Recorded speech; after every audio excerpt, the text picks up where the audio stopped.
This short video is going to cover adding an image to your course to add a little bit of visual appeal.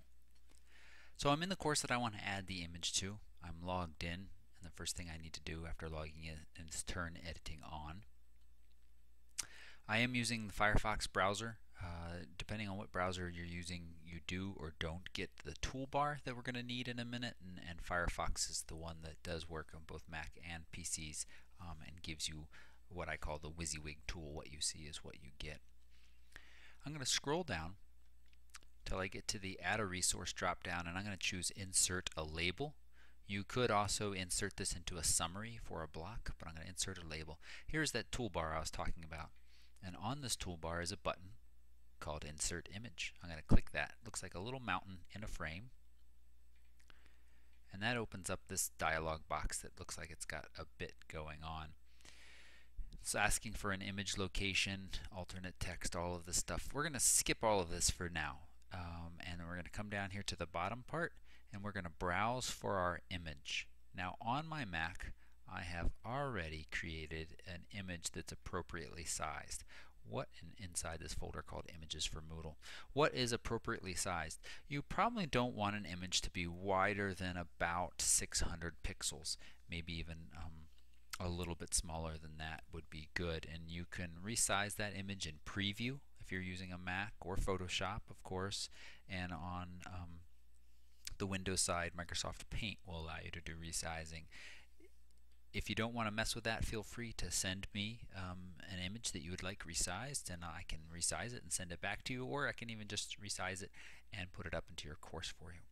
So Connecticut Bridge HDR is the image I'm going to use, so I select that and I'm going to click Open and Upload. And very quickly it uploads itself, and now it's listed in the file browser.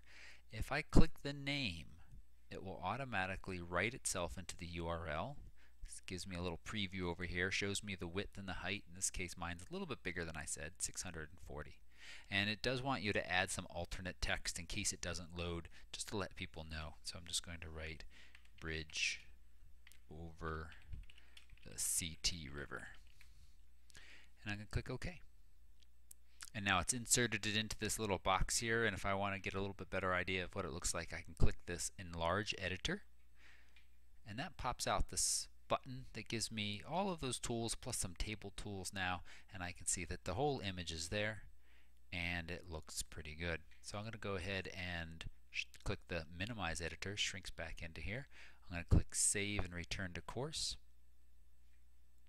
and if I scroll down now, the images is on the page. If I wanted to put an image or images into their own page, I would use the insert compose a web page. That would be the easiest way to get them onto their own page. If you would like to make some sort of collage, come talk to me. But a tip there would be to use PowerPoint, and you can lay your images, multiple images, into PowerPoint, and then there's actually a way that you can save those images as a save that slide as a single image, and then it's going to be treated just like any other image and get put onto the page. If I want to move this up in Firefox, we have these little move buttons right here. I'm going to click this. It's going to reload the page, and it's going to give me these little empty squares, and any square I click will be where the image ends up. So if I turn my editing off now, there's the image on the page.